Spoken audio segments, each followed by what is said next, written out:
Hello friends, welcome to Arvamesa Kodva Parva. நான் விஜயலட்சுமி துளசி பேசுறேன். எல்லாரும் நல்லா இருக்கீங்களா? சோ நானும் வந்து ஒவ்வொரு வீடியோஸ் கொடுக்கும்போதும் எனக்கு வர அப்ரிசியேஷன் பார்த்துட்டு உங்களெல்லாம் எல்லாரையும் தேங்க் பண்றேன் நான். சோ ரீசெண்டா நான் இப்போ வந்து சாம்பார் போட்டுருந்தேன், சௌச்சௌ சாம்பார். அதுக்கு வந்து நிறைய அப்ரிசியேஷன் கிடைச்சது. சோ அதனால ஐ அம் ரியலி ஹாப்பி. சோ அதே மாதிரி உங்களோட என்கரேஜ்மெண்ட் எனக்கு எப்பவும் இருக்கணும்னு நான் விருப்பப்படுறேன் நான். இந்த மாதிரி கிளைமேட்ல எல்லாம் வந்து நம்மளுக்கு ஏதாவது இன்ஸ்டன்ட்டா செய்து சாப்பிடணும் போல ஒரு ஐடியா இருக்கும். வீட்டில் ரொம்ப எலாபரேட்டா செய்யறதும் வந்து நம்மளுக்கு டயர்ட்னஸ் கொடுக்கும். ஸோ எங்க வீட்டில் வந்து எல்லாருக்கும் ரொம்ப ஃபேவரட்டான இது, எந்த கிளைமேட்ல எப்போ கொடுத்தாலும் அதை ரெடியா சாப்பிட்றதுக்கு ரெடியா இருப்பாங்க. அந்த மாதிரி ஒரு டிஷ் என்னன்னா ரசம் தான். ரசமும் ரைஸ் வித் சைட் டிஷ் கொடுத்துட்டா போதும். நம்ம சைட் டிஷ் வந்து வெஜிடேரியன் நான் வெஜிடேரியன் நான் வெஜிடேரியன் சாப்பிட்றவங்களா இருந்தால் ஒரு பாயில்டு எக்கோ இல்லை ஆம்லெட்டோ போட்டால் கூட நான் செய்கிற ரசத்துக்கு வந்து காம்பினேஷன் ரொம்ப நல்லா இருக்கும். நான் உங்களுக்கு இன்னைக்கு ரசம் சொல்லி கொடுக்குறேன். நான் ரசம் எப்படி செய்யறது, அதுக்கு என்ன நான் இன்கிரீடியன்ஸ்லாம் போடுறேன்றதை காட்டுறேன் நான். Please come to my kitchen. So friends, இப்போ வந்து ரசம் செய்ய போகிறேன் நான். ஸோ ரசத்துக்கு என்னென்னலாம் தேவையான பொருட்கள்னு நான் எடுத்து வச்சிருக்கேன். என்னன்னா ஒரு டொமேட்டோ, நல்லா பழுத்த டொமேட்டோ எடுத்துக்கோங்க. ஒரு எலுமிச்சம்பழம் வச்சிருக்கேன். ஏன்னா நான் சொன்னேன் இல்லையா, புளி போடுறதுக்கு வந்து நான் எலுமிச்சம்பழம் போட்டு தான் ரசம் வைப்பேன்ட்டு. அதுக்கப்புறம் வந்து கொஞ்சம் ஃப்ரெஷ் கொத்தமல்லி வச்சிருக்கேன். இதில் வந்து ரசம் powder, turmeric powder and salt வச்சிருக்கேன். இந்த ரசம் பவுடர் எப்படின்னா, நம்மளுக்கு வந்து காஞ்ச மிளகா இருக்கு இல்லையா, காஞ்ச மிளகா இது யூஸ்வலாக வந்து பருப்பு ரசம் சொல்லுவோம். எல்லாமே எப்படின்னா நம்ம தோரம்பருப்பு வேக வச்சுட்டு அந்த தண்ணியை ஊற்றுவோம். நான் அதுக்கு பதில் என்ன பண்ணுவேன், இந்த ரசம் பொடியிலேயே வந்து தோரம்பருப்பு போட்டு அதையும் ஃப்ரை பண்ணிட்டு வறுத்துட்டு பொடி பண்ணிடுவேன். ஸோ அந்த வறுத்து பொடி பண்ணும்போது அந்த தோரம்பருப்போட ஸ்மெல்லு நல்லா நம்மளுக்கு ரசத்துல தெரியும். ஸோ அதனால இதுல வந்து காஞ்ச மிளகா, சீரகம், மிளகு, வெந்தயம், அதுக்கப்புறமா தோரம்பருப்பு எல்லாம் போட்டிருக்கேன் நான். இதுல போட்டுட்டு இந்த மாதிரி வந்து ட்ரை ரோஸ்ட் பண்ணணும். கடாயில போட்டு ட்ரை ரோஸ்ட் பண்ணிட்டு இந்த பவுடர் செய்து வச்சுக்கணும்னா நம்ம இதை வந்து நம்ம ரசம் செய்யும் போது வித்தின் ஒரு 10 மினிட்ஸ்க்குள்ள ரசம் முடிஞ்சு போயிடும் செய்யறதுக்கு. ஏன்னா நம்ம ஃபுல்லா எல்லாத்தையும் அரைச்சி மிளகு எல்லாத்தையும் அரைச்சி கரைச்சி போடுறதுக்கு பதில் இந்த மாதிரி தூள் பண்ணி வச்சுக்கணும். இது எப்பவுமே வீட்டில் வச்சிருப்பேன் நான் ஸ்டாக்கு. இப்போ இந்த பவுடரா தேவை இருக்கிறது இந்த 3 தான். இந்த ரசம் பவுடர், மஞ்சள் பவுடர் அண்ட் உப்பு, அதுக்கப்புறம் ஃப்ரெஷ்ஷா ஒரு சரம் கருவேப்பிலை வச்சிருக்கேன். ஸோ இப்போ வாங்க நம்ம எப்படி பண்ணலான்னு பார்க்கலாம். அது இல்லாமல் தாளிக்கிறதுக்கு வந்து ஒரு 2 ஸ்பூன் எண்ணெய் ஊற்றி வச்சிருக்கேன் கடாயில். பெருங்காயம் தூள், கடுகு வச்சிருக்கேன். ஸோ இவ்வளோதான் நம்மளுக்கு தேவை. இப்போ வந்து இந்த கடாயை ஆன் பண்ணிட்டு சிம்ல வச்சுக்கலாம். நம்ம ரசம் இது ரெடி பண்றதுக்கு முன்னாடி இப்போ இது வந்து சிம்ல வச்சிருக்கேன். இப்போ முதல்ல என்ன பண்ணுங்க, நீங்க எலுமிச்சம்பழத்தை புழிஞ்சிருங்க. அதுல இந்த அளவுக்கு இன்னும் தான் வைக்க போறேன் நான். ஒரு 3-4 டம்ளர் தண்ணிக்கு நான் ரசம் வைக்க போறேன். இப்போ வந்து நல்லா நம்ம கையிலேயே போடுனீங்க, நம்ம கையில இருக்க ஃபிளேவர்லாம் இறங்கிறதுனால தான் ரசத்துல மெயினா ஃபிளேவர் நல்லா தூக்கி கொடுக்கும். இப்போ வந்து நான் வந்து ஒரு எலுமிச்சம்பழத்தை புழிஞ்சிடுறேன். ஸோ இதுல ஜூஸ் நிறைய இருக்கு. ஸோ அதனால அடுத்த எலுமிச்சம்பழத்துல கொஞ்சம் பாதி புழிஞ்சா போதும். நம்ம இப்போ சில எலுமிச்சம்பழத்துல ஜூஸ் வராது, அதனால நான் வந்து ஃபுல் எலுமிச்சம்பழம் எடுத்திருந்தேன். ஸோ இப்போ இந்த கிண்ணத்துல வைக்கிற ரசத்துக்கு வந்து இதுல ஒரு பாதி புழிஞ்சா போதும். ஸோ இதை மீறி எடுத்து வச்சுக்கோங்க. வேற ஏதாவது ஜூஸ் ஏதாவது செய்யும் போது யூஸ் பண்ணிக்கலாம். ஸோ நெக்ஸ்ட் வந்து தக்காளியில இந்த காம்பு பகுதியை கிள்ளிடுங்க. இதுக்கப்புறம் என்ன பண்ணுங்க, இந்த தக்காளியை வந்து இந்த எலுமிச்சம்பழம் ஜூஸ்ல, இந்த எலுமிச்சம்பழம் ஜூஸ் புழியும் போது இதுல 2-3 கொட்டை இருக்கு. ஏன்னா இது வந்து கொஞ்சம் கசப்பு இருக்கும், அதனால அதை எடுத்துருங்க தனியா. எடுத்துட்டு நெக்ஸ்ட் வந்து இந்த தக்காளியை வந்து நல்லா கையில குழைச்சிக்கோங்க இந்த ஜூஸோட சேர்த்து. நம்ம கையில இப்ப பழமா தக்காளி எடுத்தீங்கன்னா உங்களுக்கு ஈஸியா அந்த மாதிரி கசக்கி புழியறதுக்கு வரும். இப்ப பண்ணீங்கன்னா இந்த மாதிரி நல்ல ஒரு 2 மினிட்ஸ் நல்லா புழிஞ்சு எடுத்துடணுங்க. இதை கசக்கி எடுத்துடணும். இந்த மாதிரி பண்ணும்போது தான் நம்ம கையில இருக்க ஃபிளேவரும் இறங்குறதுனால தான் ரசம் வந்து அவ்வளவு நல்லா மனமா இருக்கும் நம்மளுக்கு. இப்ப கைமணம்னு சொல்லுவாங்க தெரியுமா, இதான் சொல்றாங்க. நம்ம எல்லாத்தையும் கத்தியில கட் பண்ணி போட்டோம்னா அந்த ஃபிளேவர் வராது ரசத்துல. அதனால இப்போ வந்து இந்த மாதிரி குழைச்சிக்கோங்க. இப்ப பாத்தீங்கன்னா உங்களுக்கு தெரியும் ரசத்துல தக்காளி எப்படி குழஞ்சிருக்குது அந்த லெமன் ஜூஸோட சேர்ந்துட்டு. இப்போ இது ரெடி ஆயிடுச்சு. இப்போ வந்து நீங்க என்ன பண்ணுங்க, தண்ணி எடுத்து ஊத்தணும். இப்போ நம்ம தண்ணி வந்துட்டு நான் ஒரு டம்ளர் வச்சிருக்கேன் நான். நீங்களே உங்க கையில கசக்கிறதை எல்லாத்தையும் எடுத்துட்டு ஊத்திக்கோங்க அதுலயே. இப்போ பாத்தீங்கன்னா நான் ஒரு டம்ளர் தண்ணி ஊத்துறேன் நான். இதுல 10ல் இன்னொரு டம்ளரும் எடுத்து ஊத்திக்கிறேன்.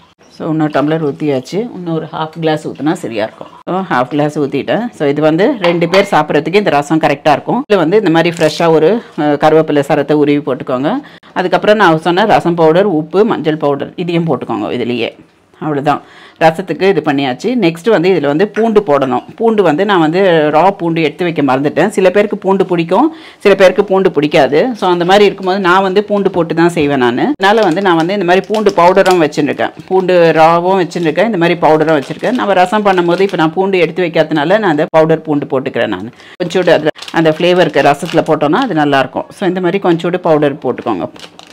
இது வந்து கார்லிக் பவுடர்ன்ட்டு நான் இந்த மாதிரி ரெடிமேட் பவுடரும் வாங்கி வச்சுருக்கேன். இந்த மாதிரி சூப்புக்கெல்லாம் போடுறதுக்கு இது ரொம்ப நல்லா இருக்குது. இப்போ வந்து இந்த ரசத்துக்கும் இதே நான் போட்டிருக்கேன் நான். இவ்வளோதான், இதை வந்து பண்ணியாச்சு. இப்போ வந்து ஸ்டவ் ஆன் பண்ணிட்டேன் நான். ஆன் பண்ணிவிட்டு 2 ஸ்பூன் ஆயில் ஊற்றிருக்கேன் நான். ஸோ இப்போ அந்த ஆயிலும் வந்து சூடு ஏறிட்டு இருக்கோம். இப்போ வந்து இதில் என்ன பண்ணணும், நம்ம கடுகு போடணும் கடாயில். இந்த கடுகு போடும்போது வெடிக்கும் பாருங்க, வெடிச்சாதான் நம்மளுக்கு கடுகுல இருக்க காரம் வெளியில வரும். ஸோ அதனால குக் பண்ணாம பார்த்துக்கோங்க. ஸோ இப்போ எண்ணெய் காஞ்சிட்டதுனால தான் அந்த கடுகு இப்படி பொரியுது. இப்போ அடுத்தது வெடிக்கும் கடுகு. கடுகு வெடிக்கிறது கேட்குதுங்களா? ஸோ அந்த கடுகு வெடித்ததுக்கப்புறம் தான் அதுலேருந்து காரம் ரிலீஸ் ஆகும் நம்மளுக்கு. ஸோ ரொம்ப தெளிக்கிற மாதிரி இருந்தால் கொஞ்சம் சிம்மில் வச்சுக்கோங்க. அடுத்தது வந்து பெருங்காயம் பவுடர் போடணும். ஸோ பெருங்காயம் கொஞ்சம் போட்டுக்கோங்க. போட்டுட்டு இதுவும் வந்து பொரிஞ்சிடும். இதெல்லாம் வந்து தூள்னால இமீடியட்டாக பொரிஞ்சிடும். இப்போ என்ன பண்ணுங்கள், இந்த ரசத்தை வந்து நம்ம கலக்கி கூட்டி வச்சுருக்க ரசத்தை வந்து இதில் ஊற்றுறோம். இதில் வச்சுட்டு ஹை ஃப்ளேமில் வச்சுக்கோங்க. ஸோ எல்லாத்தையும் கலக்கி ஊற்றிடுங்க அதில். அவ்வளோதான். இப்போ வந்து கிண்ணம் காலியாச்சு இல்லையா? இந்த கிண்ணத்தில் வந்து நம்ம எடுத்து வச்சுருக்க கொத்தமல்லி காம்போட எடுத்து வச்சுருக்கேன். காம்போட போடும்போது நல்லா ஃப்ளேவர் இருக்கும். இந்த ரசம் வந்து ஒரு கொதி வந்தவுடனே நம்ம எடுத்து இதில் ஊற்றிட்டோன்னா ரசம் ரெடி ஆகிடும். அவ்வளோதான், ரசமே முடிஞ்சு போச்சு. ஸோ இப்போ இந்த மாதிரி இருக்குது. இது வந்து கொதி வரணும். ரசம் வந்து என்னென்னா நம்ம எலுமிச்சை பழம்லாம் போடுறதுனால ஒரு கொதி வரும்போது எடுத்துருங்க. ரொம்ப நேரம் கொதிச்சுதுன்னா அந்த எலுமிச்சை பழம் வந்து கசப்பு அதில் இறங்கிடும். ஸோ அதனால என்ன பண்ணுவாங்க, யூஸ்வலாக புளி ரசம்னா அந்த புளி ஸ்மெல் போகிற வரைக்கும் எப்படியும் ஒரு 5 minutes அது கொதிக்க வைப்பாங்க. நம்ம அது கூட தேவையில்லை, ஏன்னா எலுமிச்சை பழம் தான் போட்டிருக்கோம். அதனால பார்த்தீங்கன்னா தெரியும், இப்போ அப்படியே நுர கட்டி வருது பாருங்க இந்த இடத்துல ரசத்தில்.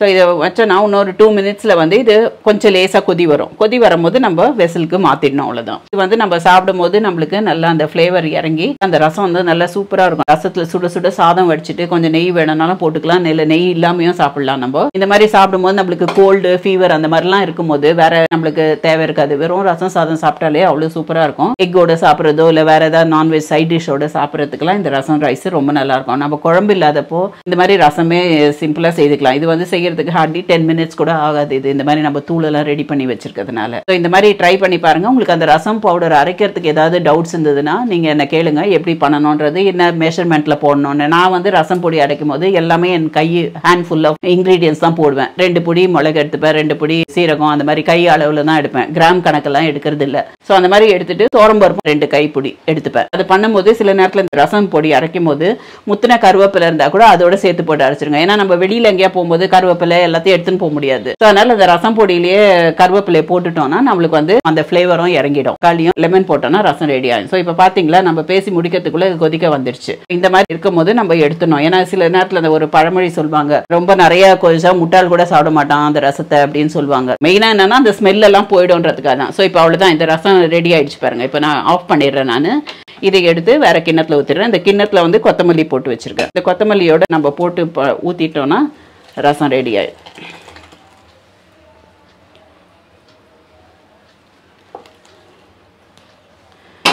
இவ்வளோதான், ரசம் வந்து ரெடி. இப்போது நீங்கள் வந்து இதை வந்து சாதத்தோட போட்டு சாப்பிட்றதுக்கு நல்லாயிருக்கும். இதே மாதிரி நான் வந்து ஒரு தேங்காய் கஞ்சின்னு ஒரு இது செய்வேன். நான் தேங்காய் கஞ்சிக்கு வந்து காம்பினேஷன் வந்து ரசம் தான். உங்களுக்கு வந்து தேங்காய் கஞ்சியும் ஒரு நாள் சொல்லித்தரேன். அதுபோது இந்த மாதிரி ரசம் வச்சுட்டு அந்த ரசத்தில் குழச்சி சாப்பிடும்போது நம்மளுக்கு ஜுரம் அந்த வாய்க்கு வந்து அவ்வளோ டேஸ்ட் நல்லாயிருக்கும். ஹெல்த் பெனிஃபிட்ஸும் நிறையா. இதில் நம்ம போட்டிருக்க எல்லாமே வந்து மெடிசினல் வேல்யூ தான். ஜீரா, பெப்பர், கருவேப்பிலை எல்லாமே மெடிசினல் வேல்யூ தான். இந்த உடம்புக்கு எல்லாம் ஹீட் தணிக்கிறதுக்கு நம்ம லெமன்லாம் யூஸ் பண்ணுறோம். ஸோ எல்லாமே யூஸ் பண்ணியிருக்கேன் நான். ட்ரை பண்ணி பாருங்கள் and tell me your feedback and don't forget to subscribe my channel.